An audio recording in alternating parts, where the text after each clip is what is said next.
सबसे पहला चीज क्या है भाई, इंग्लिश सीखने के लिए क्या करना होगा, इंट्रोडक्शन ऑफ, ध्यान दीजिएगा, इंट्रोडक्शन ऑफ इंग्लिश, अंग्रेजी का परिचय क्या क्या है। देखो इंग्लिश में टोटल आपको पता है ना कि English, what is English, English is not simply a language, it is a global language. English एक लैंग्वेज नहीं भाई साहब, यह क्या ग्लोबल, देखो ग्लोबल लैंग्वेज है। English is a global language used for communication, education and business. ध्यान दीजिएगा, आखिर एक कॉमन सवाल है कि इंग्लिश इंडिया में सीखने की जरूरत क्या है, समझ पा रहे हो इंग्लिश क्यों, तो आपको पता हो कि अंग्रेज लगभग पूरे वर्ल्ड के 60-70% कंट्री में शासन किया है, और जिसका शासन होता है उसका बोलबाला होता है, तो उसका बोलबाला है, तो जितने भी 60-70% कंट्री है सब जगह अंग्रेजी बोली जाती है। अब खुद सोचो कि पूरे वर्ल्ड में 60-70% कंट्री में इंग्लिश बोली जाती है, यानी English is spoken all over the world, right. तो ये कहा English is not simply a language,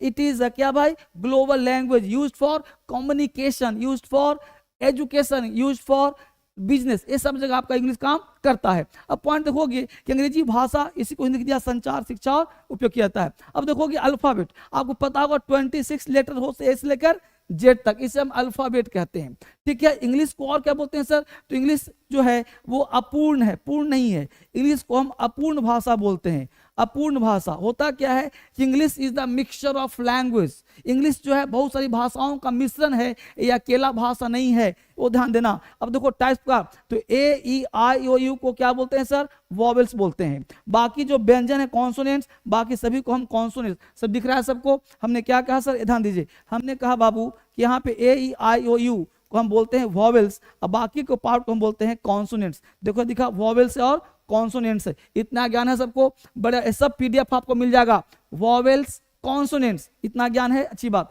अब देखो इसमें क्या कहते हैं कि इंग्लिश समझने के लिए सब्जेक्ट, वर्ब और ऑब्जेक्ट चाहिए, सब्जेक्ट, वर्ब और ऑब्जेक्ट, ये तीन पार्ट चाहिए कि S plus V plus O, ये तीन पार्ट का ज्ञान बेसिक आपको सबके पास होना चाहिए, जो सबके पास होगा भी। कर्ता क्रिया कर्म, कर्ता क्रिया कर्म, इस तरह से काम होगा।